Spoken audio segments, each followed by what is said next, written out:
경음이 아닌 것들이 경음이 되는 거예요. 그래서 이 설명은 무척 복잡하지만 굉장히 쉬운 설명이에요. 자, 받침 기억 다음에 스가 오면 학생, 꽃 다음에 집이 왔으니까 꽃집 이렇게 되는 거죠. 두 번째, 신발을 신다, 머리를 감다, 아기를 안다. 니은이나 미음이 있어요. 안다 이거도 있지만 아기를 안아야도 있죠. 신발을 신어야도 있죠. 그런데 제가 신다라고 하지 않고 신다 이렇게 얘기하고 있어요. 왜 그러냐 하면 니은 미음이 있는 어간이 그 뒤에는 경음화를 시켜야 돼요. 그래서 안고 머리를 감지 않았어. 젊다. 이제 젊지 않아. 이렇게 얘기해요. 자, 그 다음. 그런데 엄마가 아이의 신발을 아이 혼자 못하죠? 그럼 아이의 신발을 신기다가 있어요. 그럴 때는 신기다라고 하지 않는 게 원칙이에요. 신발인데 여기다가 기를 넣어서 아이는 혼자 못하니까 다른 사람이 아이에게 그 동작을 해줄 때 이런 것들이 들어갈 때는 기라고 발음을 해줘야 돼요. 그런데 그래서 신발 신겨주세요가 맞아요. 근데 이거 한국 사람들이 10명 중에 8명은 틀려요. 신겨주세요. 그래서 이것들이 한국에서 한국어 교사를 뽑는 시험에서 이런 것들이 시험에 나온 적이 있어요. 엄마가 아이를 안고 있어요. 아이가 어떻게 있어요? 엄마한테 안겨.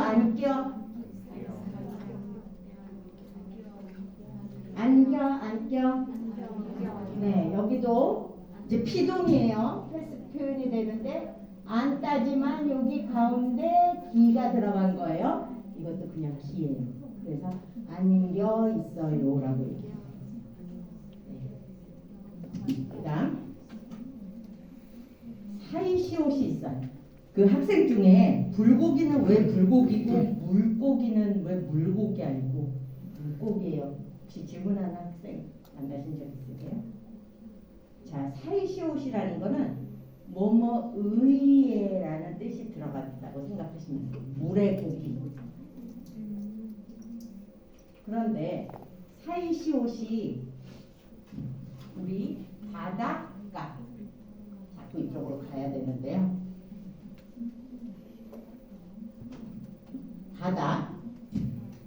바다의 가장자리, 그러니까 바다 깊숙이가 아니라 해변가만 나온 자리를 할 때는 여기 의가 요 사이시옷을 써요. 이렇게. 그래서 바닷가가 돼요. 바닷가. 나무의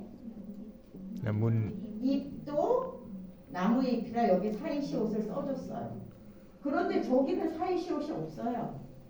왜 없냐면 물해서 받침 자리가 막혀 있어요. 여기다 갖다가 이거를 또 쓸 수는 없어요. 그래서 받침이 있을 때는 사이시옷이 표면으로 드러나지 않아요. 그 숨어있는 사이시옷 때문에 저렇게 경음화가 일어나는 거예요. 그래서 물고기가 아니라 물고기예요. 네. 그 다음 한자어가 있는데 몇 개의 한자어가 뒤에 이렇게 경음화를 일으키는데 요거는 생긴다라는 거예요. 그래서 베트남이 많이 발전했지요. 네, 기술이 많이 발달하고 사고가 발생했습니다. 그래서 이거 같은 생기다라는 발인데 이게 또 항상 그러냐? 아니에요. 뭐 새로운 걸 발견했어요 할 때는 발견이라고 하지 않아요. 네. 그리고 언제부터 아프셨어요? 발병이에요. 아리랑 아세요? 불러보세요.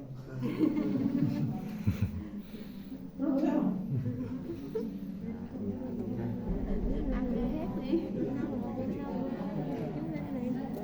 이상한 노래를 부르고 계십니다. 듣기만 알아요.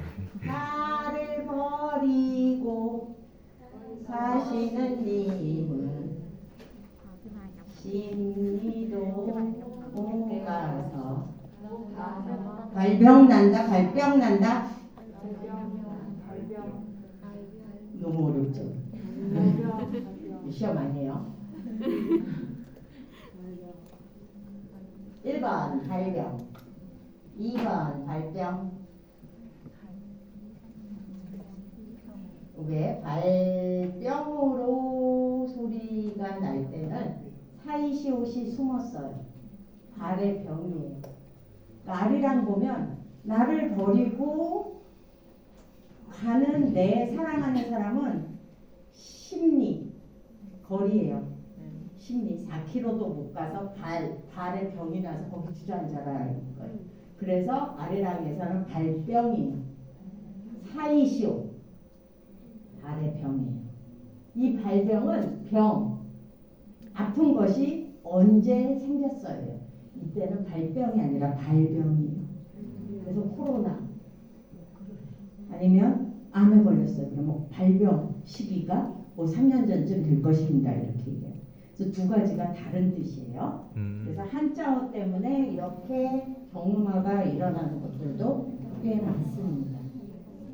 이거는 그냥 외우셔야 돼요. 그 다음에 이제 제일 싫어하는 거 이거예요. 아까 나뭇잎 잠깐 말씀드렸는데 참가예요. 경음화, 비음화 이런 것들은 어떤 자리가 다른 소리로 바뀌는 거예요. 어떤 소리가 다른 걸로 바뀌는 거고, 아까 좋고 좋지 않아요는 두 개가 합쳐져서 다른 소리로 되었기 때문에 그게 축약이라고 했어요. 학생은 발음할 때 학생으로 바뀌죠. 시옷이 생으로 바뀌었기 때문에 그건 배치라고 해요. 그 자리가 다른 걸로 replace, 바뀌었다는 거예요. 좋다, 좋고 좋지는 두 개가 하나의 소리로 합쳐졌어요. 축약이라고 해요. 얘는 소리가 하나가 들어가요. 그래서 첨가예요. 첨가는 조건이 있어요. 자, 이 모음이 다 이라는 소리를 가지고 있어야 되는데 이, 야, 여, 요, 유. 조금 더 하자면 예절할 때 예, 이야기를 줄인 예까지 다예요. 이 모음이 없으면 일어나잖아요. 나뭇잎 생각해 보세요. 이죠? 강남, 여죠? 요거 선생님들 원고에 죄송한데 제가 오타예요. 한여가 아니라 여로 바꿔주세요. 그 다음 웬일이야 할 때도 이게 연음이 돼서 웬일 아니고 웬일입니다. 두통 약 있어요? 두통약 있어요? 그래서 니은이 하나 더 들어가는 거예요. 자, 그러면 여기서 또 여쭤볼게요. 친구가 울어요. 그러면 뭐라고 질문하시겠어요? 무슨 일이냐? 아니 왜 울어도 좋지만 무슨 일이냐? 일이냐? 그렇죠. 이거 어떻게 발음하셨어요? 무슨 일? 자, 이제 이게 띄어쓰기인데 이 띄어쓰기를 해서 여기서 끊어서 말을 해요. 무슨 일 있어? 이렇게 말하지 않아요. 한국 사람들이. 보통 이렇게 붙여서 얘기해요. 포즈가 없는 거예요. 휴지가. 그럴 때 한국 사람들은 무슨 일이라고 해요. 무슨 일 있어? 무슨 일 있어? 이렇게 얘기해요. 그래서 니은 첨가가 되는 거예요. 언제? 받침이 있어요. 앞에. 그리고 뒤에 이 모음 계통으로 시작하는 거예요. 자, 그러면 이거 어떻게 돼요? 별일? 별일 땡. 그러면 이건 어떻게 되냐면 별일이 되죠. 처음에 니은이 들어가니까. 자, 그 다음에 이거 두 개가 만났어요. 유음화가 또 일어나요. 그래서 어떻게? 별일이 되는 거예요. 그래서 별일 없어요라는 아주 복잡해요. 그 수학 같은 수학. 이 경우가 이거예요. 지하철 역인데 니은인데 유마가 일어나서 지하철역이. 그러면 얘는요? 얘는 왜 이렇게 됐을까요?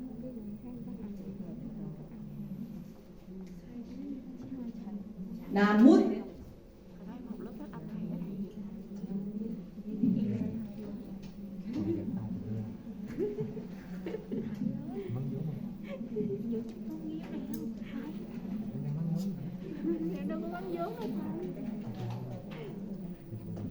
자, 나뭇 이렇게 되겠죠, 처음에? 그렇죠? 그 다음에 피읍도 이렇게 됐어요. 그런데 여기 했는데 생각해 보세요. 그러니까 어떻게 돼요? 이렇게 되는 거죠. 나뭇잎 이렇게. 그래서 니은 첨가 다음에 다른 것들이 한번 다시 들어오는 거예요. 색 연필도 색연필이 됐는데 이것 때문에 이게 비음화가 일어나서 색연필이 되는 거예요. 근데 학습자들 이렇게 가르치시면 어려워서 나는 한국어 안 배울 거예요 이렇게 할 거예요. 그래서 항상 제가 말씀드린 건 소리를 먼저 소리를 많이 들려주시고 그 소리에 익숙해진 다음에 선생님 나는 이거 왜 이렇게 되는지 너무 궁금해요 이런 학습자들이 꼭 있어요. 그런 학생들에게는 이런 규칙이 있다 하면서 그 수학처럼 마치 그 규칙이 계속 적용되는 예들을 몇 개만 해주시면 되고요. 그 다음 가장 쉬운 예, 가장 쉬운 것들, 강남역 아니죠? 지하철역 이름이 거의 다 뭐가 붙어요. 예. 코엑스몰 들어보셨어요? 코엑스몰 삼성이에요. 삼성. 그럼 삼성 받침이 있죠? 그 뒤에도 역이 돼요. 삼성역이. 그런데 서울 역이 되죠? 네, 서울역이 되고 그 다음에 유마가 일어나는 거예요. 이거 쉽죠, 이렇게. 그러니까 들어서 소리로 익힌 것은 설명을 들어도 쉬운데 전혀 처음 보는 단어를 가지고 너 읽어봐라 이런 거는 하지 않으실. 그 재미없으면 공부 안 해요. 재미없으면 공부 안 하실 거예요. 저도 안 해요. 재미있는 거를 좀 주시면 좋을 것 같습니다. 이번엔 이제 앞에 우리가 자음, 모음, 오, 끝, 준 거를 분절음이라고 해요. 분절이라는 것은 생선이 한 마리가 있는데 한 마리를 길게 해서 먹을 수가 없으니까 잘라요. 제일 작게 자르는 거를 분절음이라고 해요. 근데 우리가 아만 말하고 강만 말하고 할 수는 없죠. 그러니까 붙여서 말들을 하게 되죠. 그 붙여서 말을 하는 것들을 분절음의 것을 넘어섰다는 거예요. 자, 강세와 억양 그리고 휴지를 말씀드릴 건데요. 강세는 강하게 들어가는 거예요. 근데 한국말의 강세가 있다 해도 그 높낮이나 세기의 차이가 그렇게 아주 확 느껴지지 않아요. 그래서 외국인들이 한국 사람이 말하는 걸 들으면 한국말에는 강세도 없고 억양도 없어. 한국 사람은 계속 우엉우엉우엉 한다 이렇게 생각할 수가 있어요. 한국말에도 강세가 있긴 있어요. 자, 그래서 더 강하게 발음을 하고 그게 더 크게 들리는 것처럼 느껴져요. 여기 이렇게 표시된 게 강세가 있는 거예요. 산, 집, 밤이죠. 자, 이거 읽어보실까요? 학교예요. 학교죠. 학교. 여기 사람이지 사람이 아니라는 거예요. 인간이요. 요 표시들은 장음, 아까 얘기한 것처럼 긴 사운드인데 별로 신경 안 쓰셔도 돼요. 요거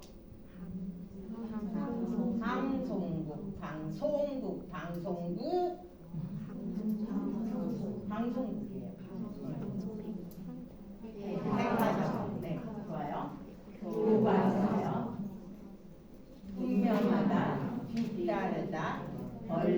비빔밥. 돌솥 비빔밥 들어보셨어요? 돌솥 비빔밥. 네. 자, 첫 음절에다가 강세를 줄 거예요. 돌솥 비빔밥. 돌솥. 두 번째 솥. 돌. 해보세요. 돌솥 비빔밥. 똑같은데? 돌솥 비빔밥. 이번에는 비. 돌솥 비빔밥. 머리가 좀 복잡하시죠? 돌솥 비빔밥. 그다음 돌솥 비빔밥. 돌솥 비빔밥. 돌솥 비빔밥. 돌솥 비빔밥. 돌솥 비빔밥. 돌솥 비빔밥. 돌솥 비빔밥. 이렇게 하는 거예요. 네? 그래서 이렇게 이제 노래를 드라마의 어떤 대사를 듣다가 돌솥 비빔밥. 어떤 단어 한번 해봐야겠다 학생들하고 이런 연습을 해서 이게 어디에 강세가 들어있냐를 찾는 거예요. 그런데 문장 안에서 강세는 단어 안에서 강세들이 이렇게 보통 나타나지만 문장 안에서는 내가 원하는 데다가 강하게 강세를 넣을 수가 있어요. 그러면서 억양도 바뀌게 되는 것들이 있는 거예요. 그래서 이런 것들을 잘해야 이제 유창하게 말할 수 있다라는 거를 말씀드리는데 이제 베트남 학습자인 경우에는 이제 음절이 이렇게 있잖아요. 한국 사람들이 이 하나하나를 끊는 거를 싫어해요.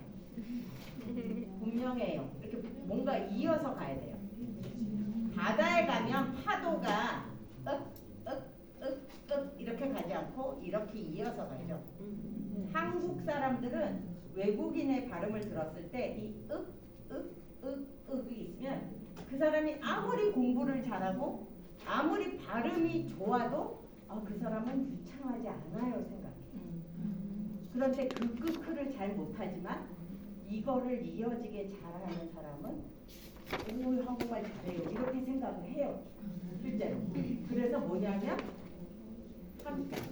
음절마다 성조가 없잖아요 한국어도. 그래서 이렇게 긴 호흡으로 이 아니라